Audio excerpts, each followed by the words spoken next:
Bonjour à tous, ici les Lucasfilles. Bonjour Aurélie. Bonjour Claire. Deuxième arrêt sur notre playlist chinoise avec Rise of Phoenixes. Alors on était prédestinés à regarder cette série parce qu'il fallait qu'on se remette de l'ascension de Skywalker. Maintenant on est dans l'ascension des phénix, enfin ou la chute, on va pouvoir en discuter. Série chinoise sur Netflix que vous pouvez regarder, 70 épisodes. On va essayer de faire 1 heure pour 70 heures. C'est un pari que nous ne sommes pas sûrs de tenir. Non, on promet rien, mais voilà, on va tenter en sachant que, comme tu l'as souligné, ça nous a fait du bien dans la suite de l'épisode 9, au même titre que le premier épisode qu'on vous avait proposé nous avait fait du bien aussi. Même s'il y a beaucoup de différences. Bah aussi, c'est une série où bizarrement on retrouve des éléments, on trouve du pire et du meilleur de Star Wars et de Game of Thrones. D'ailleurs, on va pouvoir en reparler, mais il y a plein de choses qui nous évoquaient ces séries-là. Donc, et on pourrait dire que c'est le petit peu le Game of Thrones chinois, mais alors sans zombies ni dragons, parce qu'autant la dernière fois on vous avait parlé de monstres, de Godzilla, de magie, bah là il y en a pas du tout. On part pas du tout là-dessus. On est vraiment sur de l'intrigue politique pure. Avec évidemment une belle histoire d'amour compliquée, des personnages torturés. Enfin, c'est un bonheur pour les yeux. Enfin, c'est vraiment sublime. Ah bah pour les yeux et pour les oreilles, parce que la musique, elle est géniale. On aura l'occasion d'en parler un peu plus en détail, mais c'est vrai que tout est beau. Enfin, visuellement, c'est un festin. Enfin, c'est vrai qu'il y a le côté prélogie, on va dire. On marche et on parle, on s'assoit et on parle. Et il y a beaucoup de politique. Alors c'est vrai qu'il peut y avoir ce côté un peu chiant du Sénat qu'on avait dans la prélogie, mais contrairement à la prélogie, c'est beau à regarder et en plus les acteurs sont tous bons. Mais je te dirais que le côté politique, les acteurs sont tous tellement bons, justement. Les personnages sont tellement bien écrits que moi, j'ai quasiment zappé aucune scène sur les 70 épisodes, ce qui est quand même assez phénoménal parce que j'étais tellement prise dans le truc depuis le début que même les scènes où ni le héros principal ni l'héroïne principale n'apparaissent, ça fonctionne avec une galerie de personnages secondaires vraiment fantastique. Pour moi, ça a été plus compliqué, parce que c'est vrai que je t'avais hypé là-dessus, mais en fait, c'est parce que ça m'est venu au fur et à mesure. C'est-à-dire, c'est une série qui a grandi pour moi. C'est-à-dire qu'au début, je l'ai regardée, ouais, c'est beau, tout ça. J'ai flashé sur la dynamique entre le héros et l'héroïne, et j'ai trouvé l'acteur et l'actrice, d'ailleurs, parce que pour une fois, les deux sont vraiment au top, mais j'ai vraiment bien aimé. Et en fait, bon, il y a plein de choses qui m'ont frustrée, mais on va avoir l'occasion d'en parler. Donc, c'est vrai que dans un premier temps, j'ai pas eu autant le coup de cœur que sur 10 Miles. Et puis, en fait, j'arrêtais pas d'y penser à cette série. J'y revenais sans arrêt. Je me disais, mais ce passage-là, il est trop bien. Et là, cet acteur, il joue trop bien. Et cette scène, elle est magnifique. Et donc, du coup, j'y revenais au fur et à mesure et j'arrivais pas à me la sortir. Et c'est vrai que, du coup, je me suis replongée dans l'intégrale et je me repasse régulièrement des scènes. Et vraiment, c'est une série qui vaut le détour. Alors, encore une fois, 70 épisodes. Vous avez été plusieurs déjà à nous dire ça. On est certains qu'on a déjà branché sur la série qui ont commencé à la regarder. D'autres qui continuent à renacler en disant, non, mais attendez, 70 épisodes, c'est vrai que ça fout les boules, mais en fait, tu le regrettes pas, quoi. Ah non. C'est marrant parce qu'on l'a pas du tout vécu pareil. Moi, quand j'ai commencé à regarder, je te faisais du live stream en même temps, j'ai vraiment binge-watché les 70 épisodes sur peut-être 1 ou 2 semaines grand max. Et je n'ai revu aucun épisode depuis. Je me suis pas fait de best-of, rien. Mais j'arrête pas d'y penser à cette série. Et j'arrive pas à rebondir. C'est-à-dire qu'à chaque fois que je commence une autre série, parce qu'on a une liste longue comme le bras de dramas asiatiques qu'on a envie de découvrir et de vous faire découvrir, j'arrive pas à entrer dans une autre histoire. Pour l'instant, je suis encore bloquée sur Rise of Phoenixes. Ça fait plusieurs semaines que je l'ai vu. Donc, c'est bien un signe que si vous rentrez dedans, vous allez vraiment passer un bon moment et que vous allez rester longtemps avec les personnages. Et les 70 épisodes, vous regretterez pas. C'est pas une perte de temps du tout. Ça a un goût de revenez-y, en sachant d'ailleurs qu'il y a un gros débat sur cette série, dont on va pouvoir parler un peu plus. Mais bon, c'est marqué saison 1. Donc normalement, les séries chinoises ou coréennes, elles ont qu'une saison, point barre. Et il y a quand même une pétition depuis... Alors, c'est une série qui date de 2018. Et il y a une pétition depuis 2018 pour essayer d'avoir une saison 2 parce qu'il y a un couac sur la fin. Donc voilà. Et parce que c'est adapté d'un un roman et qu'ils ont vraiment pris des grosses libertés avec le roman et ils ont fait une fin complètement différente. Et il était question, enfin ça reste régulièrement en débat apparemment, de faire une saison 2. Donc si vous voulez aller signer la pétition, allez-y. Si vous estimez que c'est suffisant, ben voilà, ça peut rester là. Mais pour vous dire que 70 épisodes, il y a quand même encore des gens qui réclament. Et moi, je serais pas, enfin, on n'est pas tout à fait d'accord avec Aurélie là-dessus. Moi, je serais pas contre refaire un tour de Ningyi, hein, personnellement. Donc, genre, fais un tour quand vous voulez. Hein. 70 épisodes, je reprends. Parce que, voilà, on peut pas se lasser de ce, bah, je sais pas, de cette. Alors, c'était amusant parce que j'ai dit 2000. C'était une série, c'était la série la plus. On va vous donner quelques anecdotes sur la production, qui avait été la plus attendue en 2018 sur les chaînes chinoises. Enfin, c'était vraiment la série qu'ils attendaient le plus. Il y a eu un énorme budget. Alors là, on vous avait parlé la dernière fois des décors et de la CGI lamentable de 10 Miles. Là, clairement, au niveau du budget, il y a eu des efforts. Bon, il n'y a pas de CGI, donc en tout cas, ça dépend pas de ça. Donc c'est vrai qu'ils pouvaient mettre autre chose, mais c'est vrai que clairement, c'est somptueux. Hein. Ouais. Et par contre, la série a floppé. C'est curieux parce que, c'est très curieux parce qu'en fait, donc les 70 épisodes, ils ont dû les raccourcir à un moment parce que justement les Chinois se sont plaints que c'était trop lent, qu'il y avait trop de personnages et que c'était trop éloigné du roman d'origine. Donc c'est un roman de Tianxia Guiyan qui s'appelle Huang Chuan. Alors, c'est de la fiction historique, hein, donc à un moment je me suis posé la question, ne connaissant pas par cœur, loin de là, l'histoire chinoise, et je savais qu'il y avait un bordel de royaumes à un moment donné, et d'ailleurs même plusieurs moments donnés. Je me suis dit ok, bah peut-être qu'elle a existé cette dynastie des Ning, et pas du tout en fait, c'est vraiment une histoire alternative, on va dire, des différents problèmes de guerre civile, d'empire brisé en Chine. Donc c'est vraiment une réécriture. Donc ces personnages-là n'ont pas existé. Mais ce roman donc apparemment avait plutôt bien marché, et les gens avaient été très désappointés par le fait qu'on prenne autant de liberté avec l'histoire, notamment sur le personnage de l'héroïne qui est beaucoup plus badass et beaucoup plus moralement grise dans le roman. Et bon, la fin également, mais on va en parler. Et c'est vrai que le roman se consacrait plutôt sur la dynamique entre Ningyi et Feng Jiwei. Alors, le roman en question, vous ne le trouverez pas édité en anglais, encore moins en français, c'est même pas la peine de rêver.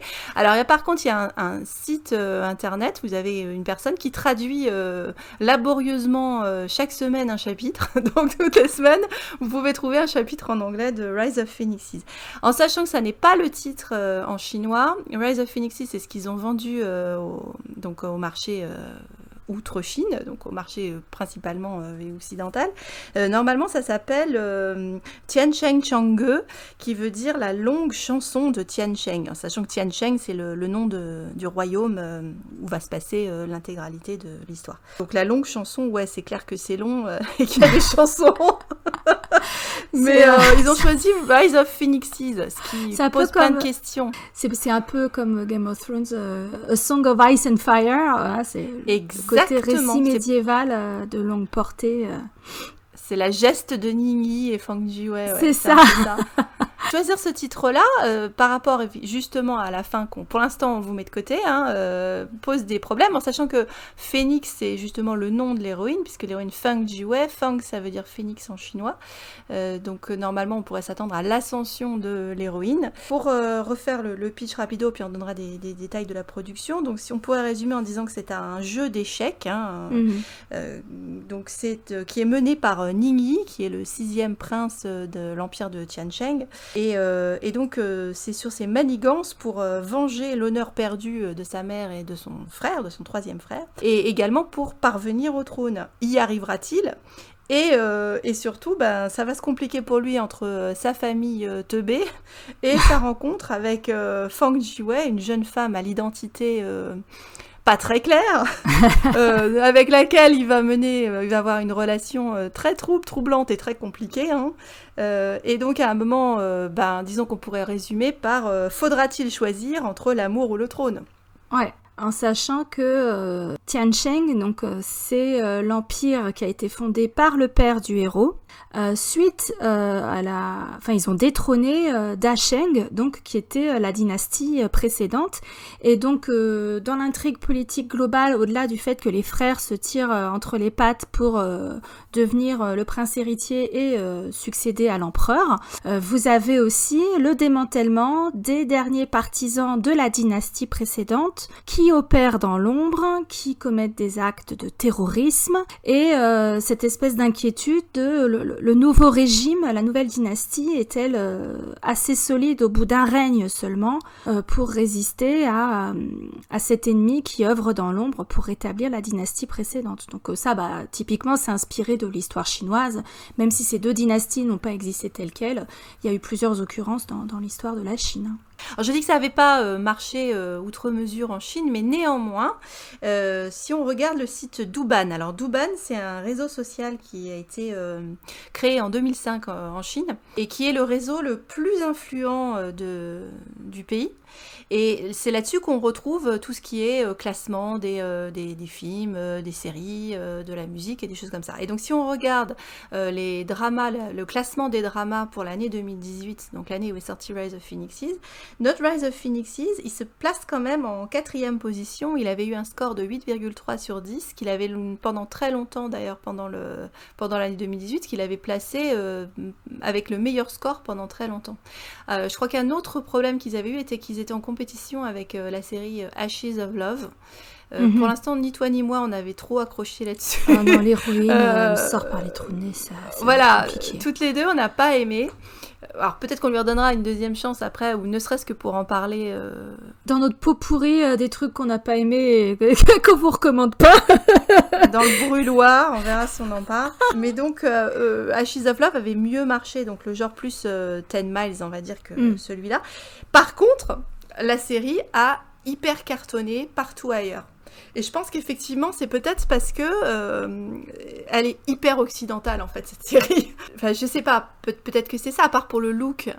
On est moins dans le folklore, même s'il y a un fond de confucianisme, de taoïsme, un fond quand même culturel chinois. T'as pas les éléments de folklore, genre les dragons, les renards à 9 queues, les pouvoirs magiques, tout ça. C'est vraiment de la politique pure, et puis du drame humain, parce que t'as quand même une belle galerie de personnages qui sont tous pris dans des machinations qui les dépassent. Même quand ils en sont les instigateurs, des fois ça leur échappe, hein.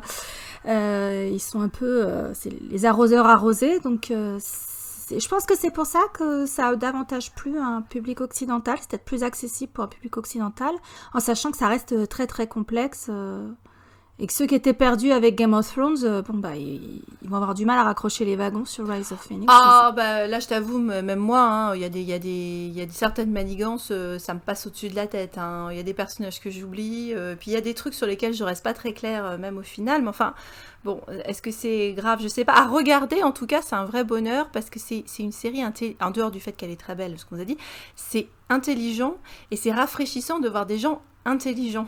C'est juste rien que ça. Le fait qu'on soit pas sur des espèces de clichés alors bien qu'il y ait des personnes qui fassent des conneries, c'est pas la question, mais on est sur des... Voilà, ils sont crédibles, ils sont réalistes, des personnages. Ils sont tout en nuances. Il n'y a pas de manichéisme pur jus. C'est ce qui était un des points forts des premières saisons de Game of Thrones, qui avait fait que les gens avaient apprécié, avaient trouvé ça rafraîchissant en Occident. Là, c'est pareil, vous avez quand même les gens qui évoluent soit dans les cercles du pouvoir de la nouvelle dynastie, soit dans l'ombre, les derniers partisans de l'ancienne dynastie, etc.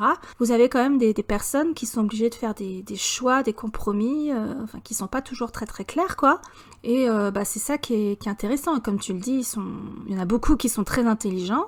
Bon, il y a aussi qui sont idiots et qui tombent dans les pièges des autres parce qu'il faut avoir des pions, comme tu l'as dit, c'est un jeu d'échecs. Et puis des fois, même ceux qui sont très intelligents, il y en a un qui est encore plus intelligent, qui avait un plan B, un plan C, un plan D, qui tirait les ficelles sur le long terme. Et puis il y a un moment où il y a justement le cerveau se fait un peu griller par le cœur, hein, parce qu'il y a des fois justement notre joueur d'échecs Ningyi se plante dans ses... Enfin, il y a des moments où il est fragilisé justement par ses émotions. toute la problématique qui est intéressante. C'est des moments où lui qui a tellement 2-3 coups d'avance, est sur le bord de tomber de l'échiquier à cause de ses sentiments, soit pour Feng Jiwei ou pour sa mère ou pour d'autres personnages auxquels il est attaché. Mais le fait que j'ai dit que c'était occidental, je pense que c'est aussi parce que toi comme moi, très rapidement, on l'a associé avec d'autres, avec des classiques de notre culture. C'est-à-dire là, on a parlé Game of Thrones, mais très vite, ça saute aux yeux quand on voit Ningyi, c'est oh punaise, c'est Hamlet slash Lorenzaccio slash le Cid slash Roméo et Juliette. Je veux dire, très rapidement, c'est quand même les 4... tu peux pas envisager cette série sans avoir ces 4 classiques-là. Mais il y en a plein d'autres, j'imagine. Mais en tout cas, ces 4-là sont extrêmement pertinents pour discuter Rise of Phoenix. Ah oui, et tout tourne autour du personnage de Ningyi, qui est le héros, le personnage central, et qui est très ambigu. Moi, tu me l'avais bien vendu quand tu m'avais dit « Ouais, mais on dirait John Malkovich dans Les Liaisons Dangereuses, etc. » Sauf que Ningyi n'est pas un libertin, loin de là. Par contre, il a de multiples facettes, de multiples visages. Et c'est difficile de cerner le vrai Ningyi, et on le voit uniquement quand il est avec ses proches, vraiment la poignée de personnes à qui il fait confiance, ou quand il est dans la détresse, qu'il est tiraillé entre ce qu'il sait être son devoir ou le plan qu'il doit mettre en place, et puis le fait qu'il y a des pions qu'il refuse de sacrifier, et notamment Feng Jiwei, l'héroïne, mais pas que. Et d'ailleurs, certains de ses conseillers le lui reprochent de trop s'attacher à certains pions, ce qui lui joue des tours dans sa course au trône. Et oui, parce qu'il est calculateur, et c'est un cerveau, mais en fait, c'est un gros sensible, en fait. C'est loin d'être quelqu'un d'aussi machiavélique, bien qu'il fasse des choses qui soient assez froides. Il est implacable vis-à-vis de ses ennemis, par contre. Il est effectivement capable d'une grande cruauté, mais dans le même temps, c'est un vrai cœur d'artichaut, en fait.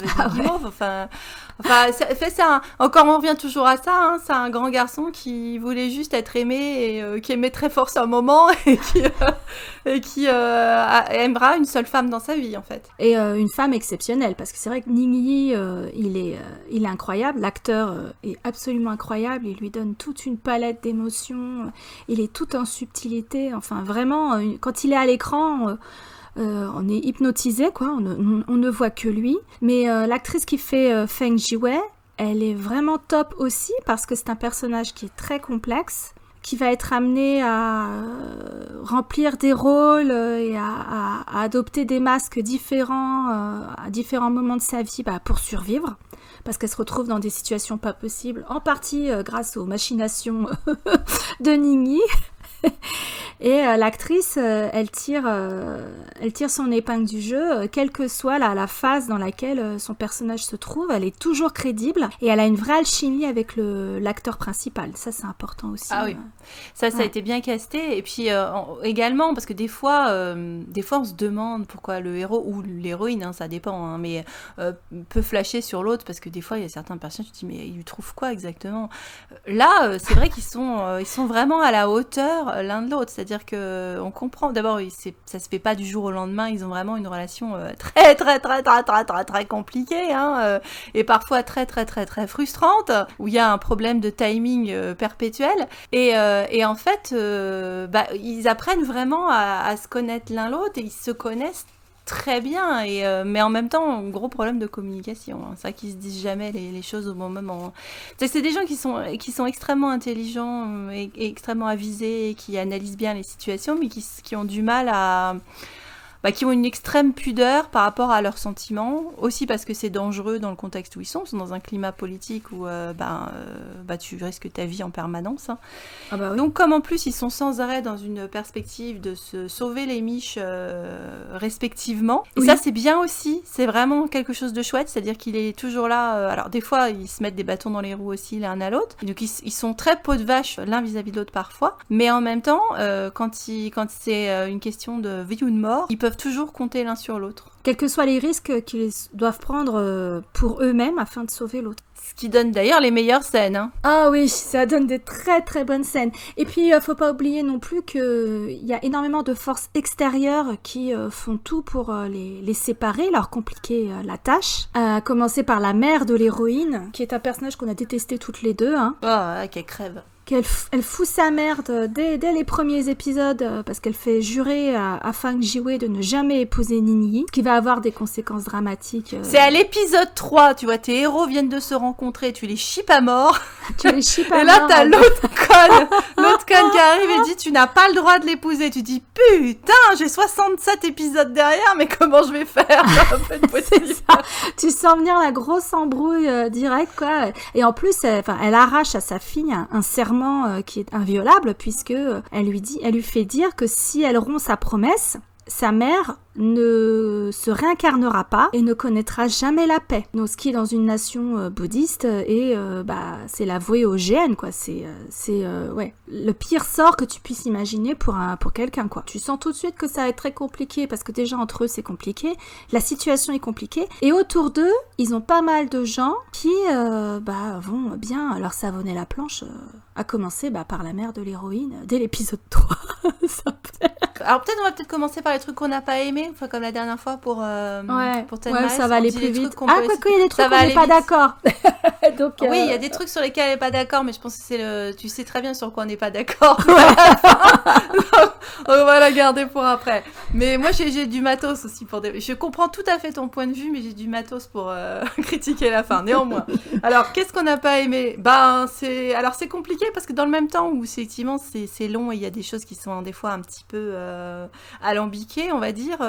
Bizarrement, moi je vais dire que je sais qu'il y a plein de scènes qui ont été coupées au montage. Il y a un montage qui est compliqué, voilà. Et c'est peut-être ça que je critiquerais, c'est que le montage n'est pas toujours très heureux. Il y a beaucoup de retours en arrière, c'est-à-dire qu'il y a des scènes que tu vois et tu comprends pas ce qui se passe, tu dis mais attends, il me manque des données et en fait après t'as un flashback juste après que t'avais pas vu et des fois c'est un petit peu ou même des fois il y a des scènes entre les personnages qui sont entrecoupées par d'autres scènes. Par exemple justement si je pense à la scène du paravent, tu vois, dans l'épisode 3, elle est coupée sans arrêt par cette conne de mère.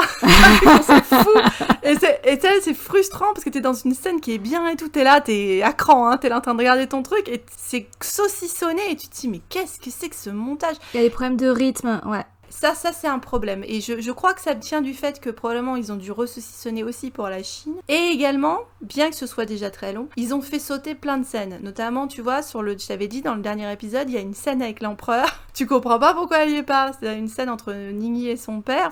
Mais pourquoi ils l'ont enlevé? Enfin, il y a des trucs comme ça qui... Bizarrement, des fois, t'as des moments, t'as des trucs qui te manquent. Ouais. Où tu dis la scène elle est pas complète quoi, et ça peut pas se terminer comme ça, enfin le montage est pas heureux. Alors que par ailleurs, comme on vous l'a dit, c'est 70 épisodes, il y a beaucoup d'intrigues politiques, etc., de rebondissements, de trucs qui se font en sous-main et j'ai beau y réfléchir, même les moments que j'ai trouvés longs, je vois pas trop ce qu'on pourrait couper justement parce que après on comprendrait plus rien et faut être concentré quand même pour bien suivre ce qui se passe parce que y a beaucoup de personnages, faut se former l'œil au début pour savoir qui est qui par rapport à qui. Alors les noms chinois, on leur a, comme pour 10 Miles, à chaque fois qu'on se fait du live stream sur WhatsApp, on leur a tous donné ou presque des surnoms parce que c'était juste pas possible. Et puis en plus déjà si tu regardes rien que la famille de Ningyi, c'est compliqué parce qu'il y a tous les frères. Alors, ils s'appellent tous Ning quelque chose puisqu'on commence toujours par le nom de famille derrière. À part tu vois bizarrement la princesse casse-couille, la sœur, la seule fille de la famille. Elle, on met son nom après, donc c'est Shao Ning, tu vois, au lieu de s'appeler Ning Shao. Mais bon, elle fait avancer l'intrigue, donc voilà. Oui, et puis l'actrice joue pas mal en fait, donc c'est vrai qu'il y a plein de personnages qu'on déteste en fait, mais on les déteste pas parce qu'ils sont mal interprétés. Tu vois par exemple Is No Good, le premier frère que t'avais surnommé Is No Good. Ah lui, alors c'est la drama queen. Bon, par excellence. Bon, et ben en même temps, après il te manque, quand il est plus là. Mais il y en a toujours un derrière. Mais je veux dire, c'est vrai que Is No Good 2.0, 3.0, Il y a l'effet Game of Thrones, c'est-à-dire qu'il y a des personnages que tu perds en cours de route, que tu trouvais bien, sur lesquels on avait bien accroché, tu vois. Alors forcément, hein, parce qu'il leur arrive il y a forcément des gens qui meurent en route. Hein. Avec que ça complote, ouais, c'est obligé. Bah ouais, alors par exemple, la prostituée qu'on aimait bien, la Julie, la courtisane, qui décanille assez rapidement, bah c'est dommage, on l'adorait. Alors ça allait remplacer après par une autre, Hua Chang, qui est très bien aussi, qui devient la meilleure copine de Feng Jiwei, mais qui pareil à un moment décanille, et puis alors on n'a même pas le temps de porter son deuil, si tu veux. Non. personne n'en parle plus, c'est fini, voilà. Donc des fois, c'est vrai qu'il y a des personnages qui disparaissent, qui apparaissent, il y en a que tu découvres sur les 3 derniers épisodes, et puis qui ont une importance capitale, on va dire. Enfin, les 3 derniers, j'exagère, mais tu vois, par exemple, le frère qui ressort de nulle part, là, le 10e frère, qu'on voit juste à la fin, qu'un mec bien, heureusement. Ah non! Ah, pas celui-là, le frère de Feng Jiwei. Le garçon bouché, ouais. Le gros bronze. Voilà. Et bah oui, mais n'empêche que lui aussi, il a un rôle capital sur la fin, tu vois, parce que c'est vrai qu'il y a des personnages qui sortent comme ça de nulle part, là, dans le théâtre de marionnettes, et puis d'un coup, ils vont te foutre en l'air tout ton arc de personne. Enfin, ils vont te foutre en l'air ton chip. Donc, ça, parce qu'ils ont agi dans l'ombre jusqu'à présent. Pareil, les personnages, les souverains, les politiques d'autres royaumes. À un moment donné, tu vas être amené à les croiser parce que il y a des intrigues avec les autres royaumes, des problèmes d'expansion, voilà. Et c'est là que tu rencontres les princes ou les rois ou les généraux d'autres royaumes. Et c'est là que toi et moi, on n'est peut-être pas forcément d'accord. Parce que toi, t'avais bien aimé l'arc de Jinshu, donc qui est les royaumes. Moi, ça m'a gavé l'arc de Jinshu. Je les aime pas, Jinshu. Khal Drogo du pauvre. C'est Khal Drogo 2.0, il est trop bien. C'est les peuples des steppes, les peuples du cheval. Hein. Clairement, ils sont inspirés des Mongols. J'ai beaucoup aimé le personnage, parce que quand il débarque avec ses gros sabots, il est un peu rustre, il n'a pas les mêmes traditions, les mêmes protocoles que à la cour de l'empereur de Tiansheng. Donc c'est rafraîchissant. Hein, c'est un peu un Yankee à la cour du roi Arthur, quoi. Il fout un peu sa merde. Non, mais le personnage en soi, il me dérange pas, hein, mais bon, bien que... mais parce que c'est bien écrit, c'est vrai qu'il a un rôle qui fait que forcément ça fout la merde dans mon OTP, voilà, c'est tout. Parce qu'il y a un triangle amoureux, du coup, mais moi je ship aussi avec lui. C'est pas vraiment un triangle, c'est pas un triangle amoureux en fait. Elle l'aime pas. Elle le respecte. Elle l'aime pas. C'est pas un triangle amoureux. C'est juste que voilà, il est dans les pattes et que lui aussi il va prendre des décisions qui vont foutre en l'air mon OTP. Voilà, c'est tout ce que j'ai à dire. Qu'est-ce qu'on pourrait pas d'autre aimer ? Pas grand chose vraiment. Enfin, les sous-titres. Les sous-titres. Ah oui, t'as raison. Les traductions. C'est vrai, my on en avait God. parlé juste avant. Et pourtant, c'est pas de la traduction comme on peut en voir sur d'autres sites où on regarde les séries. Où là, c'est fait un peu avec Google Trad. Alors tu sens que des fois, il y a quand même des couilles dans le potage dans la traduction. Je me dis là, c'est pas possible. Ça peut pas avoir dit ça. Et c'est vrai que notre chinois est très limité quand même. Mais bon, voilà. Mais là, alors il y avait un qui nous a occupé beaucoup, c'est-à-dire le surnom que Ningyi donne à... C'est trop chou. Le surnom que Ningyi donne à Feng Jiwei. Alors voilà, ça fait débat, c'est-à-dire que sur la traduction, il y a 3... Enfin non, il y en a 2 d'ailleurs qui sont utilisés. Ils en ont utilisé 2. Au début, c'est l'imposteur, pas un surnom très chouchou en soi, et après ça devient le raton laveur. Alors, le raton laveur, c'était Mimi. Sauf que... ça n'est pas un raton laveur, les gars. À aucun moment, Ningyi l'appelle le raton laveur. Parce que en fait il l'appelle mon petit chat sauvage et on le sait à un moment, en dehors du fait qu'entre-temps j'ai appris le mot pour chat en chinois, Mao. on le sait parce que il y a une scène où on fait cadeau à Ningyi d'un chat en disant ah ouais, il paraît que vous adorez les chatons, enfin justement je vous en donne un, et en fait c'est évidemment une allusion en fait qui passe son temps avec Feng Jiwei, et là t'as un chaton dans un panier et continue à traduire raton laveur. Tu te dis, mais gars, tu regardes un peu la série que tu traduis ou pas ? Parce que... Pas Candy, hein ! Ils lui ont pas amené un raton laveur. Elle fait vraiment penser à un chat sauvage. Elle sort les griffes de temps en temps, même mère, hein, surtout avec lui. Hein, donc... Ah bah lui, il l'appelle carrément la tigresse après un moment. Ah, ma tigresse. Bien, alors lui, ça lui plaît que ce soit une tigresse. Hein. Il n'y a pas de problème. Ah, c'est les meilleurs moments. Ah oui, c'est ça. C'est vrai que c'est une dynamique qui te change carrément parce que c'est pas cucu. Alors, c'est pas du tout cucu la praline. On a adoré Ten Miles qui est du grand romantique, mélodrame, sirupeux, dégoulinant. Mais voilà, c'était beau. Là, c'est vrai qu'on est sur une relation de couple. T'es pas dans le sirupeux. Hein. Punaise, il sort les crocs. Hein. Oh la vache. Ils se mordent à un moment donné et c'est tellement sexy. Bah en même temps, faut dire que tu vas manger ton pain sec. Alors le peu de ça sexy tu vas prendre, tu te les prends, hein, parce que là... Il y a des chouettes moments, c'est sûr que... Ouais, enfin, il y a des moments, encore une fois, hyper sensuels, hyper érotiques. Bon, le truc, c'est que du coup, t'es là, t'en peux plus, et puis il se passe rien. Et il y a pas de suivi, rien, t'es là, bon, bah, je vais prendre une douche, hein, ok. C'est clair. Je vais te donner l'exemple, moi, qui me tue à chaque fois. C'est l'exemple de l'épisode 25, où là, d'un coup, ça fait boum. D'abord, parce que juste avant, on en avait discuté toutes les deux, je t'avais dit, regarde, il y a la salle du trône. On se retrouve avec Ningyi et Feng Jouet qui nous rejouent la salle du trône de The Last Jedi où ils se battent, ils sont dos à dos, voilà, il y a un roulé-boulé par terre en train de... Le visage de Chen Kun, parce qu'on n'a pas encore redit tout le bien qu'on pense de l'acteur. Mais alors cet acteur, Kun, c'est la roupie de Sansonnet, hein. Je veux dire, la palette de Chen Kun.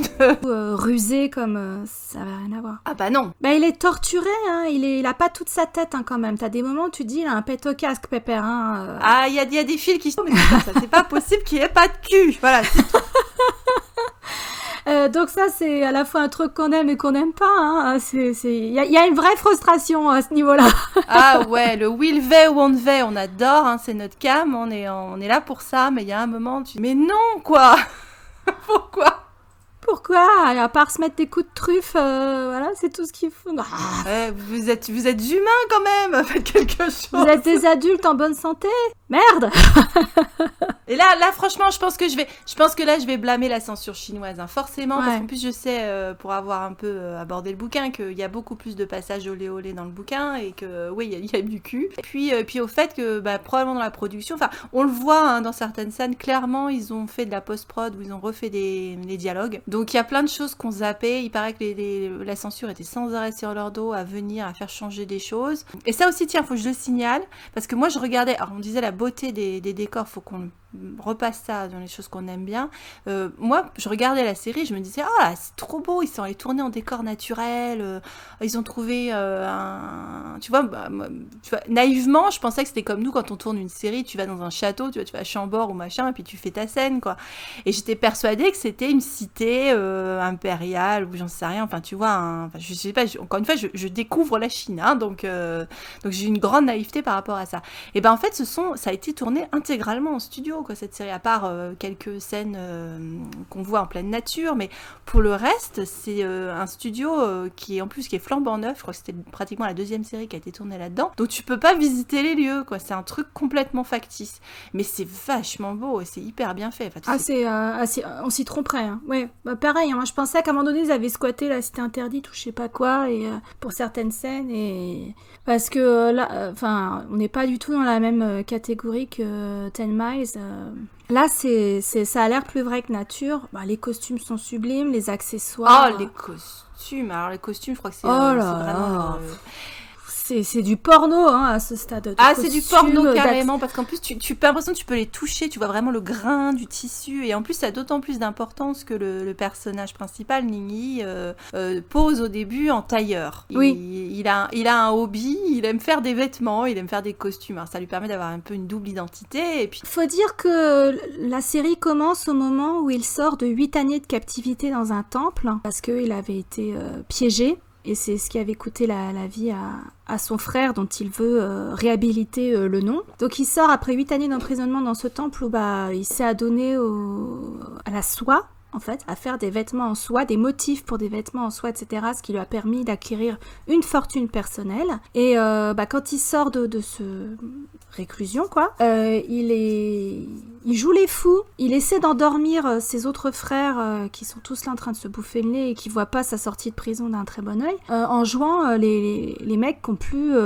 la tête bien vissée sur les épaules, et il arrive à tromper son monde pendant un certain temps jusqu'au moment où il commence à tomber le masque, et c'est trop tard pour certains des intrigants qu'il avait dans le collimateur, et t'en as d'autres qui font « Oh punaise, je l'ai sous-estimé, j'aurais jamais dû, en fait c'est un vrai requin, il va tous nous bouffer ». Et on demande qu'à se faire bouffer par Ningyi.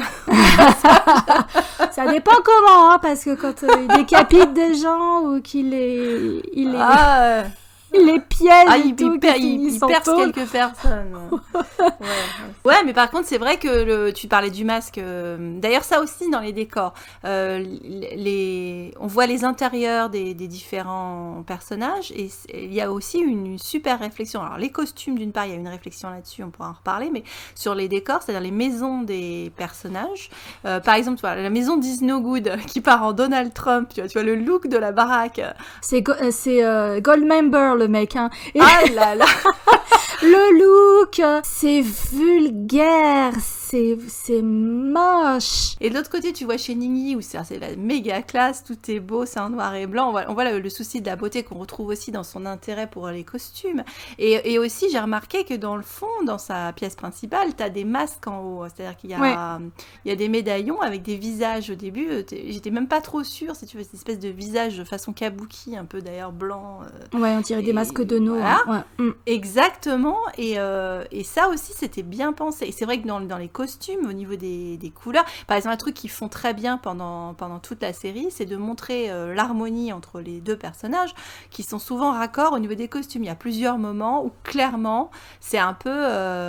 t'as le vêtement pour lui et le vêtement pour elle, quoi. Ils sont ton sur ton, quoi. C'est monsieur et madame vont faire leurs courses, quoi. C'est évident. Hein. Enfin, même quand c'est monsieur, parce que, comme très souvent dans les séries asiatiques, madame doit se faire passer pour un garçon pendant un temps assez conséquent et ça va lui attirer pas mal de problèmes. Mais ce qu'elle fait mieux que la plupart des nanas dans les séries asiatiques. Hein. Elle est un petit peu plus crédible que d'habitude. Et c'est vrai que les interactions quand ils sont garçon-garçon, on va dire, sont très bien parce qu'eux, ils savent très bien de quoi il en est. Puis t'as tous les autres qui soupçonnent que le Ningyi, il serait peut-être un peu de la jaquette quand même. Ouais, il y a un peu de ça parce que c'est de sa faute à lui si elle est obligée de se déguiser en mec à la base. Et puis après, ça dérape, elle se retrouve prise dans un engrenage où elle doit continuer la mystification, en fait, à se faire passer pour un garçon. Ou enfin, ça l'arrange, parce que c'est ce qu'elle voulait. De toute façon, quand on la rencontre dans le premier épisode, elle se travestit déjà en garçon, parce qu'elle veut déjà faire des études. Puis les garçons manqués, elle a été formée aux arts martiaux, elle a un tempérament qui est bien trempé pour une fille de son âge. Enfin, clairement, tu sens tout de suite qu'elle n'a pas reçu une éducation standard de jeune fille qu'on va marier. C'est pour ça que je l'avais baptisée Mulan d'entrée de jeu, parce que elle a ce tempérament, elle est pas conformiste du tout, déjà de tempérament, et les situations dans lesquelles elle va se retrouver, ça va un peu l'encourager à continuer dans cette voie, quoi. Malgré le patronage ou l'influence de Nimi, c'est un personnage qui est très indépendant, qui garde Alors c'est d'ailleurs peut-être le défaut du personnage, moi je dirais, mais c'est peut-être son défaut et sa qualité, c'est-à-dire que son problème, c'est qu'elle veut être la Suisse Feng Jouet, c'est-à-dire qu'elle veut rester neutre et ne pas prendre parti. Elle ne choisit pas. Et donc, en force de ne pas choisir, je dirais que c'est peut-être ça le problème. C'est-à-dire qu'à un moment, il faut peut-être un petit peu décider, mes mères, sur un côté. Elle est torturée par le fait que, clairement, elle aime Nimi. Mm-hmm. Mais en même temps, elle ne veut pas choisir, elle ne prend pas de décision et ça va avoir un coup jusqu'à la fin en fait. Elle l'aime mais elle a prêté serment à sa mère. À un moment donné on a l'espoir qu'ils vont réussir à contourner cette difficulté et il y a des drames qui se produisent qui font qu'elle renouvelle son serment et on se dit ok c'est mort, ils seront jamais ensemble quoi, c'est nos deux tourtereaux. C'est la fameuse question du timing parce que quand on les rencontre déjà ils sont fiancés. Ils sont fiancés et tout de suite ça commence bien. Bon et puis du coup ils font sauter le mariage. Elle dit déjà première erreur parce qu'en fait tout le monde capte autour d'eux qu'ils sont faits l'un pour l'autre. Dans la manière dont c'est mis en scène, tu vois bien qu'ils ont une bonne alchimie et que voilà. C'est les premiers épisodes, enfin la scène de rencontre dans le 2, elle est super et leur première vraie interaction où il tombe le masque, où il devient le prince alpha, là, est génial. Donc, c'est vrai qu'avec la scène du paravent, tout ça, c'est très, très bien. Ah, elle est très belle, après, il s'écoule un moment avant qu'ils se revoient. Alors, c'est pareil, t'es en train de ronger ton frein, parce que tu te dis, putain, ils sont pas vus depuis l'épisode 3, mais qu'est-ce qui se passe voilà, quand ils se revoient, c'est très bien. Bon. Et après, t'as un problème de timing, parce qu'à un moment où il pourrait se marier encore une fois, parce qu'à un moment, au banquet pour l'anniversaire de l'empereur, qui au passage est un acteur formidable. Et ben, où elle est là déguisée en fille moche pour X raisons qu'on va pas vous expliquer. Et puis à un moment, il décide de marier ses fils, l'empereur, qui est un peu abusif avec ses gamins, faut le dire. Et il les marie comme ça en disant on va faire un concours, tu vois, on va faire les amours, on va faire tourner manège. Et donc, il faut répondre à des questions pour savoir avec qui tu peux te marier. Et puis bon, Nini, ça le fait chier, il a pas envie de se marier. Découvert que c'était le jour où sa mère était morte, donc du coup, il est hors de question qu'il fasse la teuf. Et donc, il participe à moitié en donnant une réponse qui est une absence de réponse. Et il y a une fille qui veut absolument l'épouser, mais lui, il veut pas. Et à ce moment-là, c'est Feng Jouet qui lui sauve la mise en donnant la réponse, c'est-à-dire la réponse qui normalement devrait déterminer le fait qu'elle est faite pour lui, puisqu'il fallait trouver les pièces du puzzle, quoi, en fait. Et ben là, même là, où tu pourrais dire, bah très bien, ils vont se marier, impec, on n'en parle plus. Eh ben non, ils se marient pas. Et c'est comme ça plusieurs fois, où alors, à un moment, enfin, ils se déclarent leur amour, tu te dis, ça y est, c'est plié, bon, rebelote, recomplication. Après, revient un moment où ils ont l'occasion, parce que voilà le baiser que tu attends depuis 50 épisodes. Je plaisante, mais à moitié. Et donc, du coup, elle est prête à tout quitter pour lui. Ah non, ça le dérange pas, c'est pas le moment. Oh, je me dis, c'est pas possible, quoi. Et puis, rebelote à la fin, et elle a dû dire, oh non, non. Donc là, tu prends cher avec ton OTP, tu prends très cher. Mais c'est pour ça qu'on n'arrive pas à les oublier. Ah non, on peut pas. Surtout qu'en plus, moi, je sais très bien ce qui se passe dans le bouquin, et non. Et je te dirais que c'est peut-être pour ça que moi, du coup, je le vis peut-être mieux, tout ce qui n'a pas eu lieu par rapport au livre. Et peut-être que les Occidentaux déjà reçoivent mieux la série que les Chinois. C'est que, ne connaissant pas le livre, n'ayant aucune attente, le tout étant quand même bien écrit dans la série, ça passe tout seul, quoi. En plus, tous les personnages secondaires, moi, c'est un des trucs que j'ai préféré. Tu as évoqué l'empereur qui est joué par un acteur formidable. Alors, c'est pas un gros con à la Zeus dans...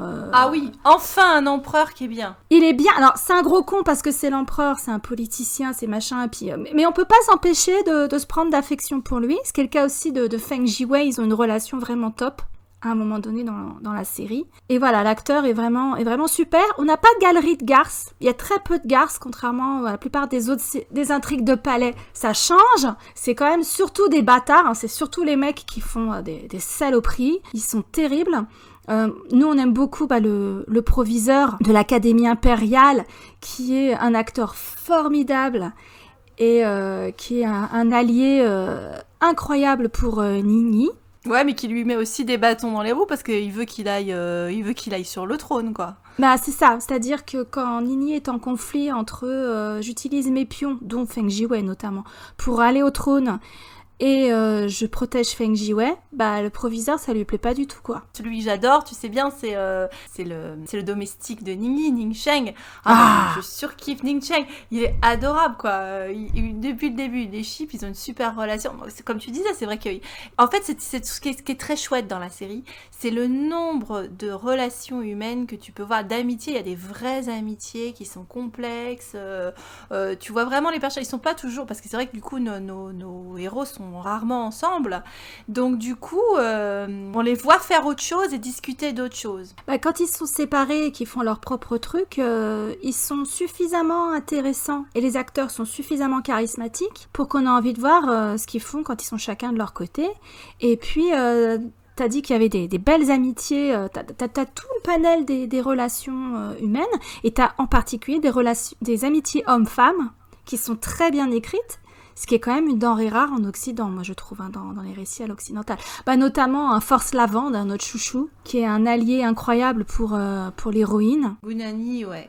Alors, il est chouette jusqu'au bout, celui-là. Puis alors en plus, c'est un personnage qui est clairement codé comme autiste. Alors c'est intéressant parce que ils en font pas un pataquès, hein, mais il est beau ce personnage. Ouais. Et en plus il a toujours une réplique qui est là où tu iras, j'irai, qui est magnifique. Et la relation qui qu'il crée avec Feng Zhueibao, parce qu'on aurait pu partir encore une fois sur un triangle, parce que chaque fois on a toujours des triangles amoureux. Bon là c'est plus des triangles, il y a un moment ça devient des pentagones, hein, mais c'est vrai que pour autant qu'il est visiblement amoureux d'elle, ça rentre pas du tout en compte dans leur... Non, c'est vraiment frère-sœur à la vie, à la mort. Et oui, il est codé comme autiste, il a forcément des manies, il faut qu'il y ait 8 morceaux de viande dans son bol, il a aucune notion des grâces sociales, il dit vraiment les choses comme il les sent, donc que ce soit un prince ou un paysan, t'es en train de mentir, ça tombe comme ça. Mais est-ce que je peux voir Non. Elle est occupée ? Non, elle veut pas te voir. T'es pas bon pour elle, de toute façon.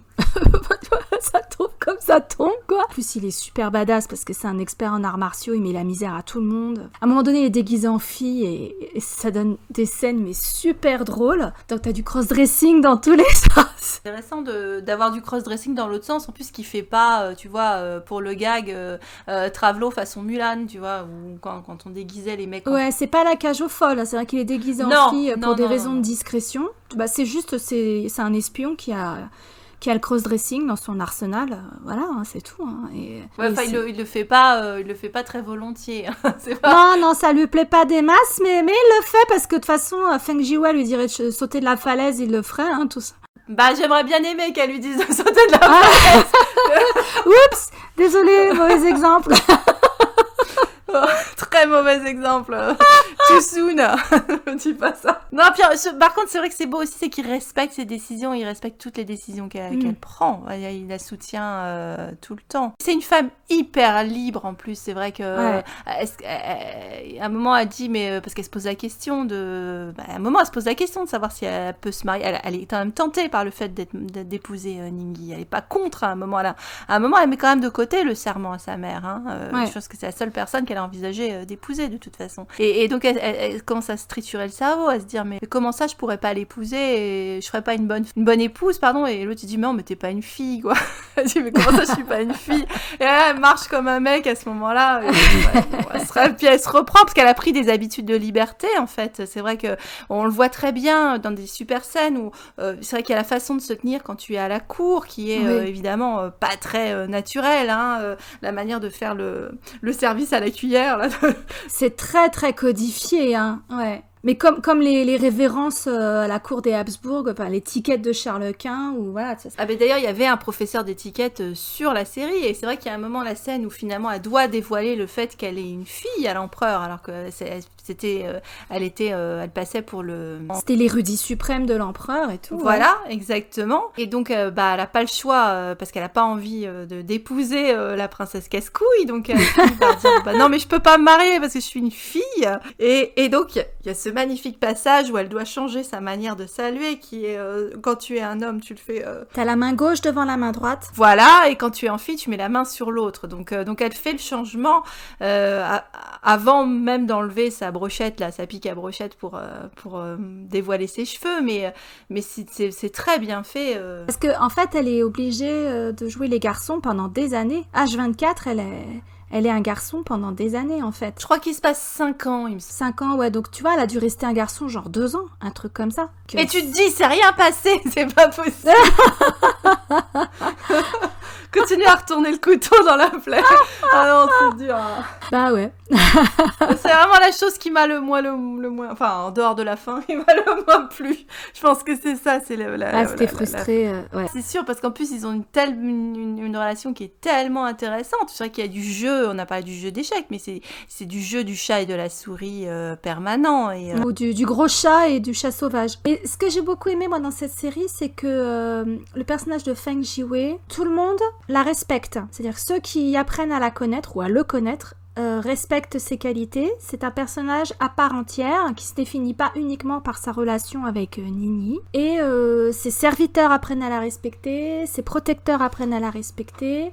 Il y a 2 hommes qui tombent amoureux d'elle pour des raisons différentes, mais qui respectent ses choix. T'as l'empereur qui la respecte énormément. Du temps où elle se fait passer pour un garçon, elle est son érudit suprême. Une fois qu'il découvre qu'elle est une femme et qu'il la gracie, parce que normalement c'est passif, enfin tromper l'empereur c'est la peine de mort, hein, donc normalement elle aurait dû mourir. Elle est graciée et il en fait son émissaire pour négocier une paix ou maintenir la paix avec un royaume. Donc en tant que femme. Et elle va y aller, cette fois-ci, en tant que femme et non plus en tant que... Enfin, déguisée en garçon. Donc c'est une première dans l'histoire de l'Empire, mais même dans la dynastie précédente, c'était du jamais vu. Et même quand elle est devenue femme et que sa colère s'est apaisée, l'empereur la respecte complètement. Et j'ai trouvé que c'était beau. Et c'est pas juste parce que c'est l'héroïne, donc faut que tout le monde tombe amoureux d'elle ou l'aime ou soit intéressé par elle. C'est pas le syndrome Bella Swan, hein, du tout. C'est que ce sont ses qualités à elle, les sacrifices qu'elle fait et les risques qu'elle prend qui font qu'à un moment donné, la plupart des gens qui gravitent autour d'elle la respectent en tant qu'individu, en tant que femme. C'est vraiment une héroïne incroyable. L'empereur le dit à la fin, la meilleure chose qu'il a fait de sa vie, enfin c'est ce qu'il lui dit, la meilleure chose que j'ai fait de ma vie, c'est de te choisir comme érudit suprême. Enfin c'est quand même assez fort. On va dire que finalement c'est la seule décision qu'il ait prise, qu'il ne regrette pas. Ça aussi on pourrait dire ce qu'on dit en setup et payoff, c'est hyper bien mené aussi, hein, parce que tous les détails, des scènes qui se font en parallèle, qui se font en miroir, ou des éléments qui ont l'air de rien, qui sont introduits, par exemple l'obsession de l'empereur, tu vois bien très clairement au début qu'il passe son temps à sniffer sa petite bouteille de parfum. Il a une espèce de doudou odorant là. Il a un doudou olfactif, il passe son temps à... Tu dis bon ok, il se fait son petit shoot là, et puis ça met un moment avant d'arriver, avant de savoir pourquoi. Bon. Il passe les 2/3 de la série à pas savoir pourquoi il a son doudou, et c'est au moment où il perd son doudou que tu comprends pourquoi, et mind blowing quoi. Explosion de cerveau. Ah waouh.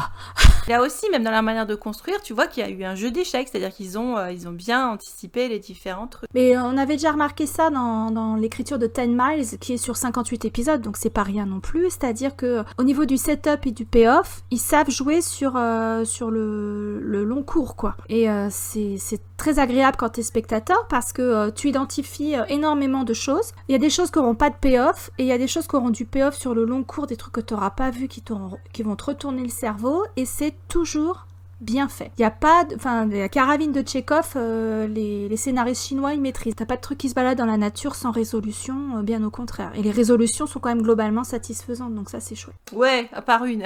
À part une, ouais, qui est un peu notre pierre d'achoppement. On va finir par en parler. Hein. Non, mais dans les scènes qui sont aussi bien pensées, t'as par exemple les scènes de pont aussi. Le pont, pareil, je me dis, vache, ce pont, c'est un pont de studio, donc il est magnifique ce pont. Et tu le vois à différentes scènes cruciales entre les deux personnages. Genre, t'as la fête du point de non-retour, hein, Aurélie, comme dans Le Fantôme de l'Opéra. Le pont, c'est ce qui relie les gens, ce qui peut les séparer. Enfin, et souvent, ils sont sur le pont à des moments... Des moments clés de leur histoire, à des moments pivots. Hein. Ouais. C'est bien foutu parce que, du coup, quand t'as les réminiscences de toutes les scènes où ils se retrouvent sur ce pont à différents moments de leur histoire compliquée, c'est un peu doux amer parce qu'il y a des moments où ils étaient c'était joyeux, ils étaient alliés, il y a des moments où c'est des moments de séparation et ça fait un peu mal au cœur quoi. Ça fait mal au cœur. Et quand on parlait des ponts, c'est peut-être le moment où je peux placer la musique aussi parce qu'il y a quelque chose que j'ai particulièrement apprécié. Moi, il y a 2 thèmes musicaux, 2 chansons qui se font miroir. Alors ça, c'est quand même un truc qui est assez chiadé, c'est-à-dire que le compositeur, il a prévu, c'est le même compositeur de la musique, de la bande originale que pour les chansons. Donc il y a une version, une des premières chansons qui est So What ou To No Avail, je sais pas comment ça a été, c'est Naihe, je crois en chinois. Il y a une version donc c'est la même musique. Mais sur la même musique, vous avez une version chantée par un homme et une version chantée par une femme, avec des modifications dans la mélodie. Et donc du coup, ça se répond. Alors, ce que j'ai trouvé bizarre par contre, c'est que pour cette première chanson, la version femme, elle est chantée par l'actrice d'ailleurs, Nini. Oui, elle est chanteuse, Nini, ouais. Mais Chen Kun aussi. Mais oui, ce qui est curieux, c'est qu'ils n'aient pas pris Chen Kun sur la version homme. Ça, j'ai un regret, si je peux me permettre. Je comprends pas très bien pourquoi c'est pas lui qui chante. Ça aurait été formidable. Et l'autre chanson qui est alors ma préférée, celle-là, je me la passerais en non-stop si je pouvais, c'est Calculations ou Schemes, qu'il pourrait donner le monde pour être l'un avec l'autre. Alors, il y a qu'à la voix homme qui répond à la voix femme, mais séparément. Du coup, ils ont chacun leur thème. C'est hyper bien étudié. les chansons sont très très belles, les textes dans leur traduction sont intéressants aussi, c'est très poétique. Enfin, vraiment, ça me plaît beaucoup. C'est une espèce de berceuse. En plus, il n'y a pas un côté, tu vois, chanson, c'est pas. J'adore Liang Liang, mais il y a un côté un peu Titanic à Liang Liang. Tu vois, c'est un gros hymne romantique. Celui-là est beaucoup plus subtil. Et vraiment, c'est très bien fait. En termes de production, encore une fois, il y a un très beau boulot. C'est vrai que l'histoire d'amour, leur dynamique est beaucoup plus subtile que dans Ten Miles aussi. Donc, je pense que c'est pour ça qu'on n'a pas un thème romantique, tarte à la crème. Et ça fonctionne avec la série, c'est dans l'esprit de la série, en fait. C'est ça qui est chouette. Là, on est dans du réalisme, entre guillemets, enfin, du réalisme historique. Bah, réaliste aussi, finalement, sur la fin, on va dire.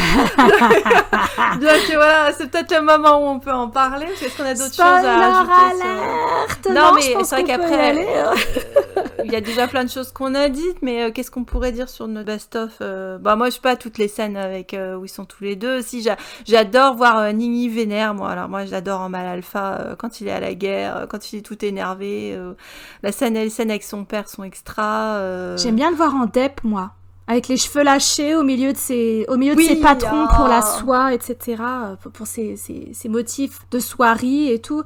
Vous avez bien aimé Marc Chao dans son peignoir noir. Vous aimerez Nini dans son peignoir blanc avec ses cheveux détachés. Ah ouais, Nini, les cheveux détachés, il envoie autant de lourd que Yeroi. Hein. Il n'y a aucun souci. Ouais, par contre, bon, autant tu sais qu'Yeroi, tu peux l'épouser. Nini, ça... Bah... La famille, c'est compliqué. Hein. Épouser dans la famille royale, c'est compliqué. Hein. Mais on avait parlé de Lorenzaccio, et tu vois, ça se vaut par rapport au fait que Nini, c'est quelqu'un qui est motivé par un sens moral, en fait, assez aigu, quoi. Il veut faire le bien, en fait, et punir les gens qui se comportent mal. Ah oui, il veut vraiment faire le ménage la corruption, il part en guerre un peu contre la corruption, il a un côté un peu les incorruptibles, quoi. Et puis, il veut donner à l'Empire son prestige d'antan, des dynasties précédentes. Il a un rêve d'unifier la Chine, d'incorporer les autres royaumes. En ça, il ressemble au personnage qu'on abordera dans notre vidéo sur The King's Woman. Mais ce qui va le pousser vers le trône, c'est une fois qu'il a obtenu justice pour son frère décédé, justice pour lui, la réhabilitation d'un certain nombre de personnes, il fait le ménage parce qu'il veut que l'État, le gouvernement soit irréprochable. Pour le bien des peuples, encore une fois, hein, c'est le bien du peuple qui est sa motivation première. C'est pas un mégalomane, rien à voir, il est aux antipodes du prince héritier, du Donald Trump is no good de service, qui est là pendant le premier arc de la série, quoi. Mais ça, il l'applique aussi, on va dire, à sa vie privée, parce que il en a pas, elle est privée de tout. Et donc justement, même là, je pense qu'il aurait fait le ménage dans le sens où il a plusieurs fois des discours sur comment il envisage sa vie de mari et de père, hein, quand il pourra, parce que il a extrêmement conscience de la précarité des choses, du fait qu'ils sont sur le fil du rasoir en permanence et que s'il s'attache à quelqu'un, cette personne va probablement prendre cher. Hein. Donc du coup, plusieurs fois, il dit, mais moi, quand je vois mon père, comment il a traité ses fils et ses épouses, il dit, moi, jamais je veux ça, moi je ne veux pas de ça, en sachant que quand tu penses à un harem, parce que c'est un système de harem, hein, les empereurs chinois, et c'était 3000 épouses qui voyaient pas, hein, ils allaient pas faire le tour de toutes les nanas, mais officiellement t'avais 3000 nanas qui étaient à la disposition de l'empereur, quoi, et on attendait de lui qu'il prenne effectivement plusieurs concubines pour des questions d'alliances diverses et variées avec des familles, avec d'autres empires, enfin d'autres royaumes. Ce qui fout bien la merde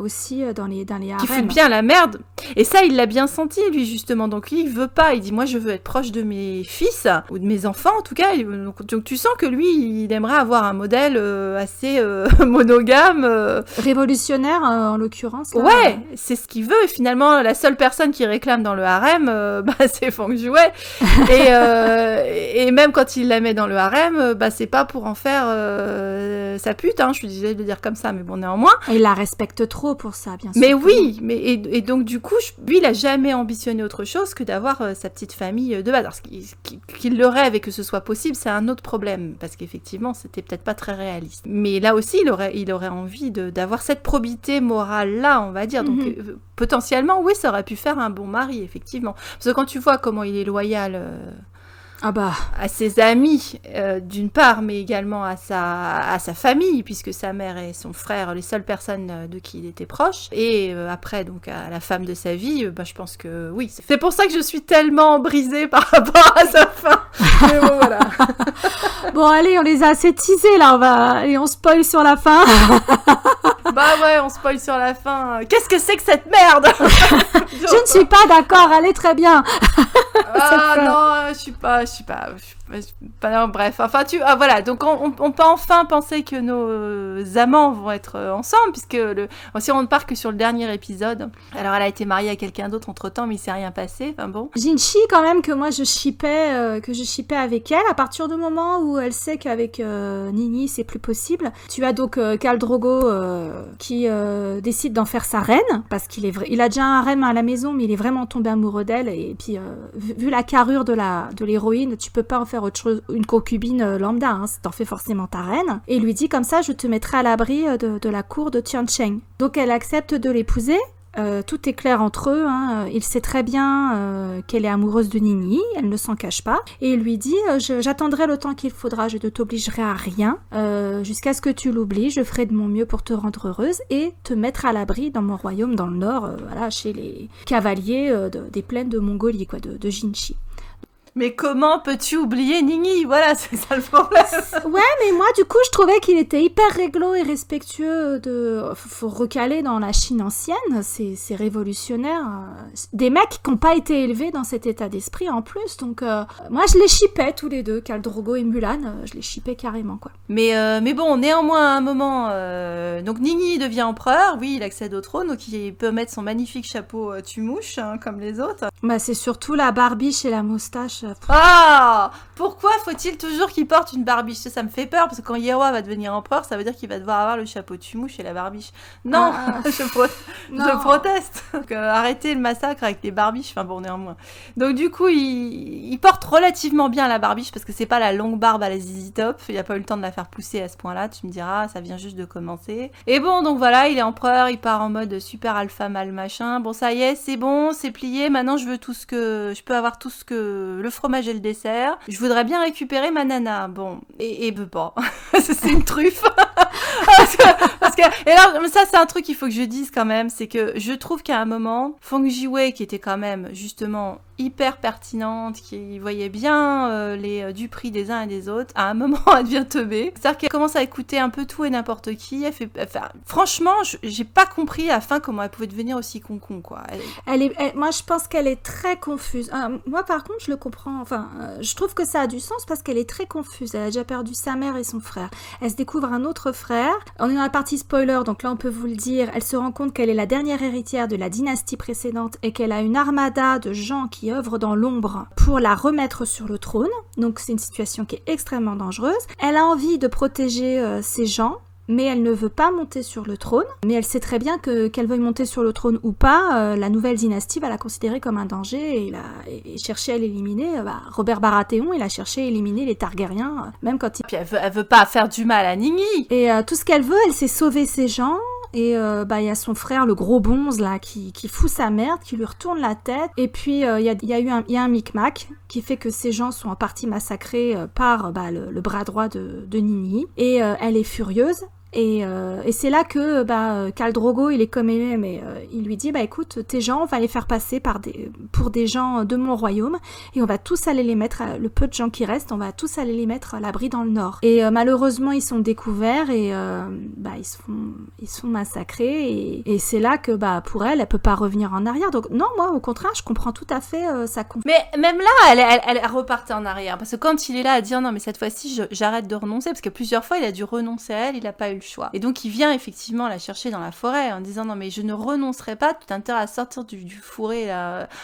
Khal Drogo du pauvre lui met des bâtons dans les roues jusqu'au bout, donc il dit non il n'est pas question qu'il te récupère. Et donc du coup il va pas la laisser partir et elle dit non mais en fait je l'aime donc je vais aller avec lui. Bon là Micmac qui a été influencé par le garçon boucher, donc l'autre Khal Drogo fait croire qu'il va la tuer, donc du coup Nini, pour la protéger, abat Khal Drogo, donc du coup c'est vrai qu'elle est un peu vénère parce qu'elle pense qu'il l'a tué de sang-froid. Puis la dernière manipulation, enfin on va dire que le dernier coup dur pour elle, c'est l'empereur. Moi jusqu'au dernier moment, je pense que elle était capable de l'épouser en fait, elle repartait en arrière et c'est-à-dire que quand il lui propose, à moi il lui dit bon bah je vais te mettre dans, parce qu'elle dit tu peux me tuer. Il dit bien je vais te mettre dans le harem parce que c'est ce que je veux faire. Bon, elle dit ok, toi t'avais peur, tu dis oh ça part en viol et tout. Évidemment il se passe rien parce que une fois qu'il la récupère, la première chose qu'il lui dit c'est non mais en fait j'ai envie que tu m'épouses, je veux faire de toi ma reine. Et ils sont dans le même lit, t'as attendu 70 épisodes pour les mettre dans le même plumard et il se passe rien.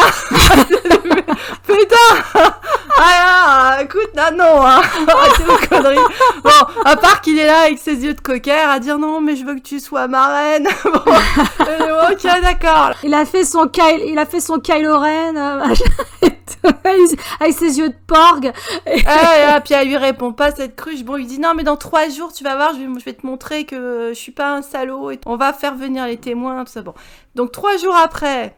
Le complot est mis à jour, enfin on lui met tous les arguments A plus B, l'empereur qui était soi-disant mort fait un retour, fait un comeback de la mort qui tue, et là lui achève on va dire le truc, parce que même là elle était prête à... Elle flanchait un peu, elle l'aurait épousé. Oui, elle flanchait, mais évidemment, parce qu'il lui a dit mais tout le monde essaye de nous mettre l'un contre l'autre, enfin on s'aime et tout, et là l'empereur effectivement met le dernier clou dans le cercueil qui est mais en fait toi qui représente l'ancienne dynastie, tu sais très bien que tu seras jamais accepté à la cour, vous allez finir par vous détester, on se moquera toujours de lui à cause de toi, vous allez vous rendre malheureux l'un l'autre, et c'est à ce moment-là, en plus avec l'idée que, effectivement, à cause de nombreuses personnes sont mortes. Oui, ils ont beaucoup de sang sur les mains, volontairement ou pas.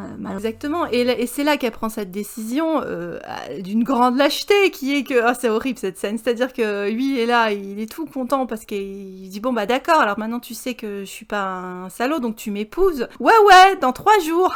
Ok, dans 3 jours, je viendrai te chercher. Il est tout content, il va chercher sa meuf et tout. Et elle se suicide. Elle se dit non. Elle se jette du haut d'une falaise. Dans ses plus beaux atours. Elle est toute dorée habillée. C'est probablement les vêtements qu'il lui a fabriqués en plus. Tu vois, c'est absolument atroce. Et donc... Pourquoi cette fin est compliquée pour moi à accepter ? Alors, encore une fois, rationnellement, oui, tu peux dire que le fait est que c'est impossible qu'ils soient heureux. Non, c'est la tragédie, leur colle au basque, ils auraient été malheureux. Ouais, sûrement, dans les conditions, c'est très bien que se marier dans le harem impérial, c'est le couillomètre à fond. Enfin, je veux dire, il va y avoir toutes les histoires de machin. Sûrement, il faudrait qu'il épouse d'autres femmes. Enfin bon, donc c'est vrai que clairement, ils peuvent pas être heureux dans ces circonstances-là avec lui empereur et elle sa reine. Faut pas rêver, on n'est pas dans 10 Miles. Virtuellement, ça n'est pas possible, c'est vrai. Et en plus, c'était un personnage qui était épris de liberté. Elle l'a dit plusieurs fois, elle dit, moi j'aimerais bien voir le monde, les femmes sont trop limitées, moi j'ai envie de voir des choses. Et donc finalement, elle se retrouverait enfermée, le fait est, dans le harem impérial, même avec un homme qu'il aime et qui la respecte. Elle pourrait pas sortir comme elle veut, là, pour le coup, elle serait vraiment coincée, hein. C'est vrai qu'il y a eu des setups qui a été fait, où plusieurs fois, à un moment, elle dit, mais moi, mon rêve, ce serait de m'envoler comme un oiseau. Bah, très bien, c'est ce qu'elle fait à la fin.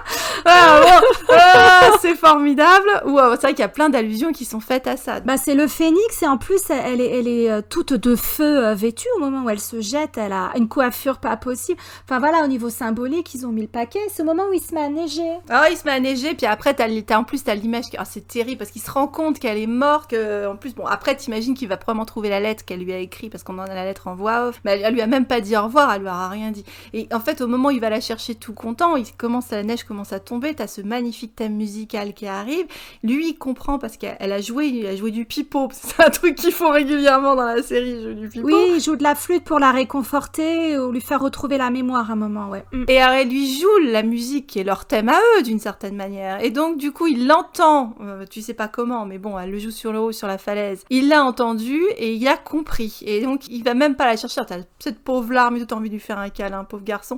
Il repart en arrière avec la neige, d'ailleurs ils ont fait un bel effet avec la neige qui remonte en fait, qui va en arrière, c'est-à-dire au lieu de tomber, on a l'impression qu'ils veulent revenir faire demi-tour, on va dire. Il y a une espèce de suspension du... Alors, elle est très belle, cette scène où il est tout seul sur ses marches et tout. Encore une fois, je l'accepte parce que c'est très bien fait. Sauf que ça s'appelle Rise of Phoenixes, les gars. Donc, là, on est plutôt parti sur Rise of Skywalker, hein. C'est-à-dire que c'est pas l'ascension, c'est la chute. C'est la chute. C'est là que je vais placer mon bouquin. Parce que dans le bouquin, effectivement, elle se suicide, mais elle feint le suicide. Elle ne meurt pas. Et c'est vrai que à la fin de la série, tu ne la vois pas tomber. Enfin, tu vois pas sur quoi elle tombe. Hein. Il pourrait y avoir un truc en bas, machin, une corniche, un arbre, un truc. Enfin, un panda qui était là en train de bouffer. Voilà, tu vois pas son corps, tu vois pas le cadavre. Bon, donc t'es pas sûr de ce qui se passe. Et puis elle est là, elle est toute joyeuse en plus. Elle est wouhou. Donc c'est vrai que tu ne sais pas exactement ce qui se passe. Bon, et dans le bouquin, donc elle fait semblant de mourir. Et lui, en fait, refile le trône à son frère le plus jeune, qui est le moins corrompu, qui est Ninji. Oui, celui qui l'a soutenu, le 10e frère. Voilà, tout à fait. Le plus jeune.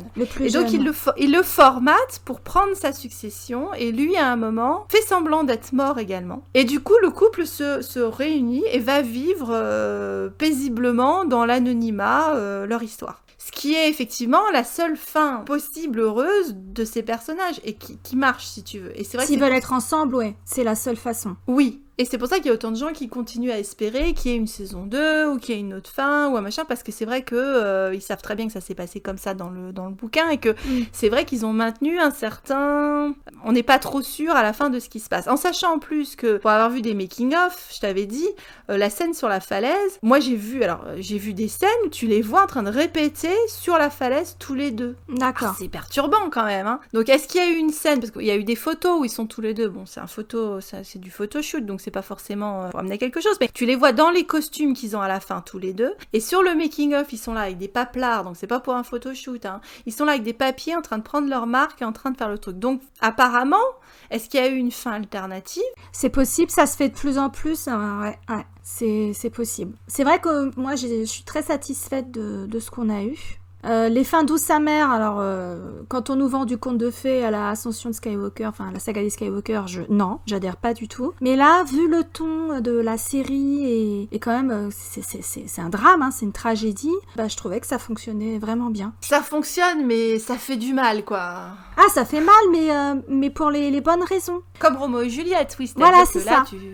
Tu te dis la fatalité, quoi, la faute Exactement. à la fatalité. Tout à fait, je suis d'accord avec ça. Mais c'est vrai que quand tu le vois, ce pauvre chouchou qui a quand même une vie de merde, hein. Je veux dire, à 8 ans, son père l'envoyait pour négocier avec justement l'ancienne dynastie et avoir des questions. Tu n'envoies pas un minot gérer la vie et la mort de personne, quoi. On lui arrachait sa mère, enfin... Ah, mais il a eu une vie de merde. Une vie de merde. Il a un seul truc pour lui, c'est son histoire d'amour, et même là, ça lui est pris. Et alors, tu le vois regravir ses marches, la larme à l'œil, en train de dire, mais non, mais tu es parti au seul endroit où je pouvais pas te suivre. Il faut d'abord que je finisse ma mission, et après, je pourrais te rejoindre. Si seulement je pouvais me tuer maintenant d'un coup d'épée pour te rejoindre, mais il va falloir que tu m'attendes encore un peu. Oh mon Dieu. Ouais, parce que c'est vrai qu'ils se sont promis, quand elle a renouvelé son serment de ne pas l'épouser suite au drame qui l'a frappé, il est là, il comprend sa démarche à ce moment-là, et ils se mettent d'accord pour s'attendre dans les vies suivantes, de se retrouver dans les vies suivantes.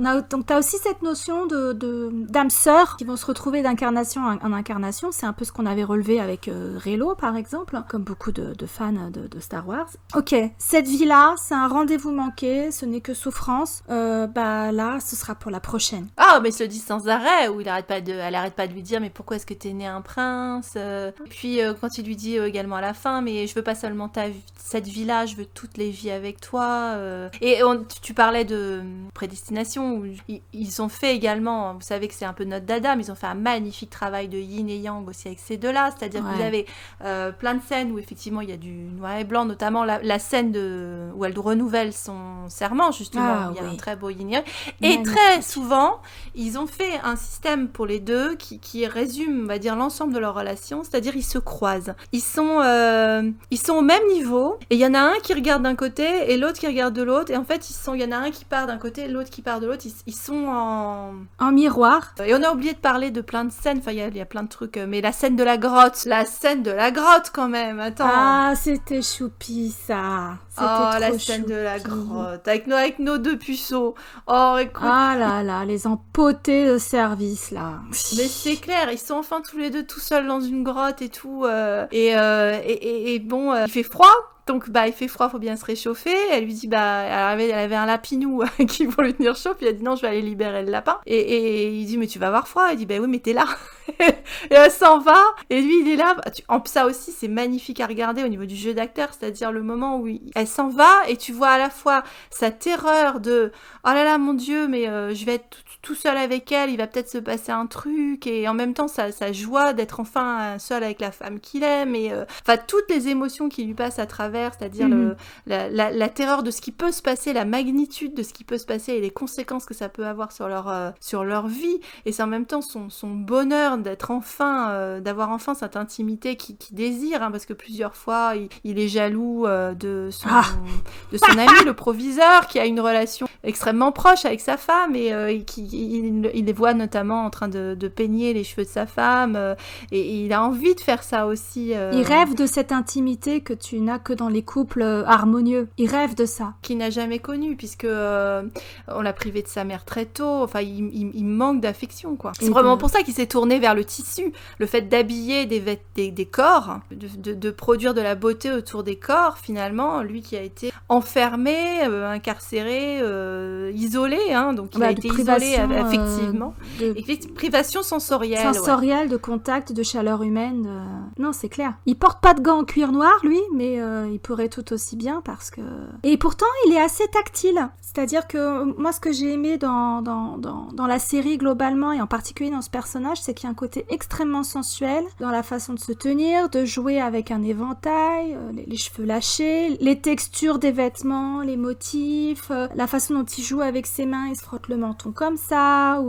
Il y a des choses qui sont très, très, très sensuelles dans ce personnage. C'est pas un réalisateur féminin, parce qu'on avait parlé la dernière fois de Ten Miles of Peach Blossom où c'était une réalisatrice. Mais là, c'est deux réalisateurs, mais néanmoins, je crois qu'on peut vraiment parler de regard féminin sur la manière dont c'est filmé. Ouais. Le fait donc qu'il s'attache aux détails et comme tu disais à la sensualité des costumes ou à la manière de filmer les relations. Enfin, clairement, c'est pour moi plus codé comme un regard féminin. Ouais. Que des réalisateurs masculins savent très bien faire et il y en a toujours eu plein. Et voilà, Rian Johnson, il a un regard féminin par exemple. Oui, en tout cas, il est capable de l'adopter si l'histoire l'exige. Mais c'est vrai que là, avec ne serait-ce qu'un regard dérobé, un poing qui se serre, une manche qu'on défroisse, etc. Enfin, tu peux faire passer tellement de choses, c'est extraordinaire.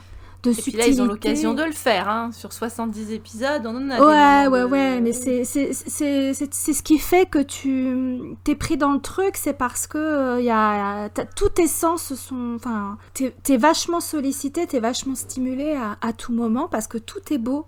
Ouais, c'est du teasing, le problème, c'est que c'est du teasing, et puis tu seras toujours teasé, parce que il se passera rien. Donc c'est, voilà... Striptease avec Nini. Mais c'est pas grave, ça permet ensuite de rêver, d'inventer une suite dans votre tête, de faire du self-insert. Il y a peut-être des fanfics, je suis pas allée voir sur... Il y en a quelques-unes, effectivement, il y a quelques versions. Alors bizarrement, bizarrement je ne sais pas, mais toi tu seras pas étonné, mais il y a beaucoup de slash avec le proviseur. Ouais. Donc... L'acteur est extraordinaire. C'est un beau personnage en plus. Ouais. C'est très bien, mais il y en a plein qui effectivement sont plutôt intéressés à eux deux. Après, il y a des versions alternatives, évidemment de la fin, et une qui était intéressante que j'ai vu passer, c'était en imaginant que justement le fameux banquet de l'empereur où ils avaient possibilité de se marier, ils se soient mariés. Quand elle est déguisée en laidron. Et je crois que la fille s'appelle My Ugly Wife. Et elle est pas mal du tout. Et là, pour le coup, si vous vous sentiez frustré par l'absence de relation, alors il y en a, donc c'est bon. Merci la fanfic. Toujours, il faut se tourner vers sa propre imagination, le fan art, quand on n'est pas déçu, mais frustré. Il n'y a pas de déception, je pense, mais vraiment une vraie frustration. Non, il n'y a pas de déception. Et puis encore une fois, c'est un regret parce que ça me fasse. En fait, je me suis tellement attachée au personnage que les savoirs malheureux, ça me brise le cœur, voilà. Mais ça me brise le cœur parce que c'est bien fait. C'est pas comme l'ascension de Skywalker. Tu te dis putain, c'est quoi cette bouse, quoi. Encore une fois, c'est que tu le regardes en te disant comme Roméo et Juliette, mais ils auraient pu être heureux. C'est la fatalité, ouais. C'est ça, c'est la fatalité. Mais pour autant que j'aurais aimé les savoir, à part s'ils avaient fait la fin du livre, c'était pas possible de le faire autrement, c'est sûr. Par contre, il y a aucun regret parce que comme on l'a pas arrêté de le dire, c'est un tel régal visuel et de storytelling et les dialogues, on peut pas complètement juger parce que évidemment. Ouais. Je pense qu'il y a des choses qui nous ont échappé en tant qu'occidentales. Et je crois que justement, d'ailleurs, ça avait été un des points critiques aussi qu'avaient fait certains Chinois. Nous, on peut pas se rendre compte, mais le fait que ce soit du mandarin classique qui pour eux était vieillot, donc j'imagine qu'effectivement, c'est l'équivalent d'une langue shakespearienne pour nous, quoi, on va dire. Ouais. Enfin, de Molière, si tu veux parler en français, enfin du Racine plutôt, si on devait partir plutôt sur la tragédie. On est plus chez Bérénice ou tu vois Bérénice, carrément, c'est entre le Cid et Bérénice, c'est carrément ça. C'est horrible. C'est horrible, mais en même temps, c'est les textes dont on se souvient le mieux. C'est pas pour rien que Roméo et Juliette, c'est un texte qui n'a pas pris une ride. Les amours tragiques, quand c'est bien fait, c'est ce qu'on préfère. Et je pense que c'est pour ça que j'arrive pas à me les sortir de la tête et que jusqu'à présent, 3-4 semaines après avoir vu la série, je n'ai toujours pas réussi à rebondir de façon satisfaisante sur une autre fiction. Je n'arrive pas à m'investir. Mais je te rassure, hein, même moi en regardant d'autres, et Dieu sait si tu sais, je m'en bourre plein quand même en ce moment. Toi, tu les enchaînes, hein, j'arrive pas à suivre. Moi, il n'y a pas de problème. Comme ça, je prépare pour la chaîne.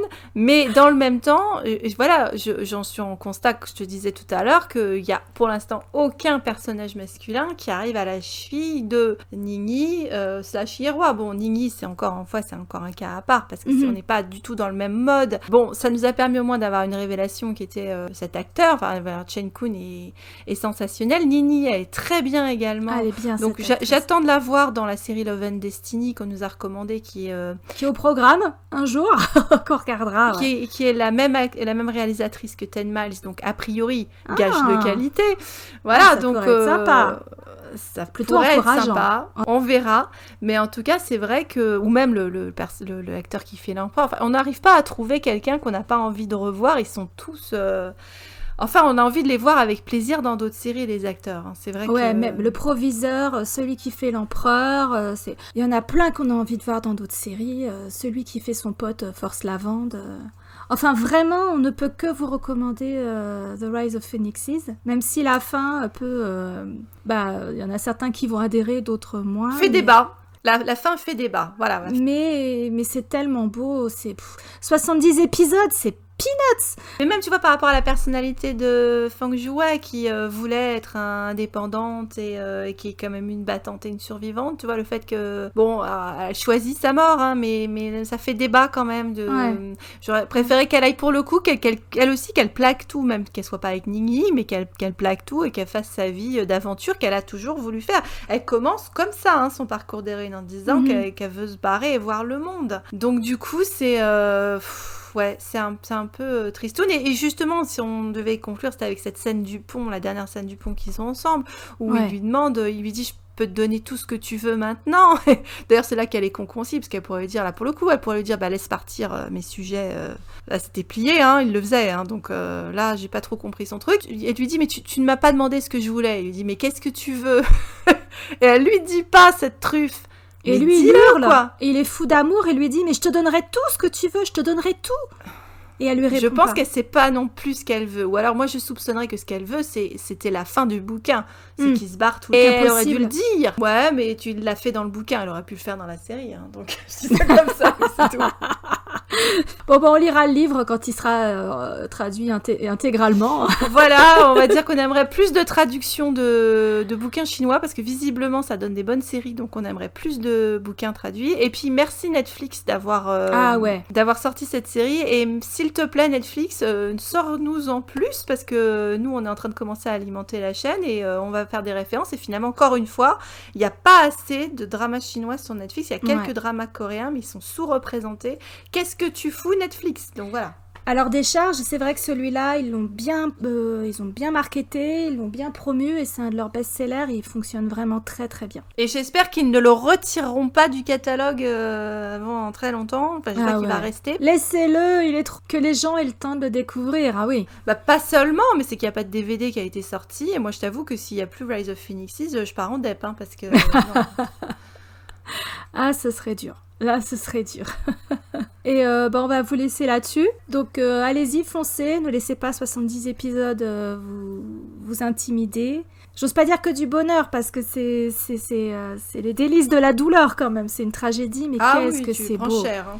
Vous allez pas regretter. Si vous le voyez pas, vous vous privez vraiment d'un magnifique jeu d'acteurs, de performance, de production. Enfin, vraiment tout, quoi. En tout cas, on peut malheureusement pas vous garantir à l'avenir les mêmes qualités. Donc les prochains épisodes seront différents. Hein, donc le prochain, on a dit on allait du côté du Japon, je crois. Un truc très différent. Un truc qu'on espère que Ningyi ne souffrait pas de ce genre de problème. On le saura jamais. Un ovni japonais pour la prochaine édition. Ouais, t'as raison. Ah, je suis pas sûre que ce soit un ovni, mais en tout cas, il nous a bien intrigués. C'est très intéressant. Disons que les Japonais. Ils osent. On va pas vous dire que ça manquait de cul, voilà, contrairement à Rise of Phoenixes, voilà, seul regret, ça manque de cul. Voilà, c'est tout. C'est trop... Puis dites-nous si vous avez enfin découvert Rise of Phoenixes, comment est-ce que vous avez abordé cette série, est-ce que vous suivez, est-ce que ça vous plaît, est-ce que ça vous a plu, est-ce que ça vous plaira, n'hésitez pas à nous le dire. Et on vous dit à très bientôt. À très bientôt.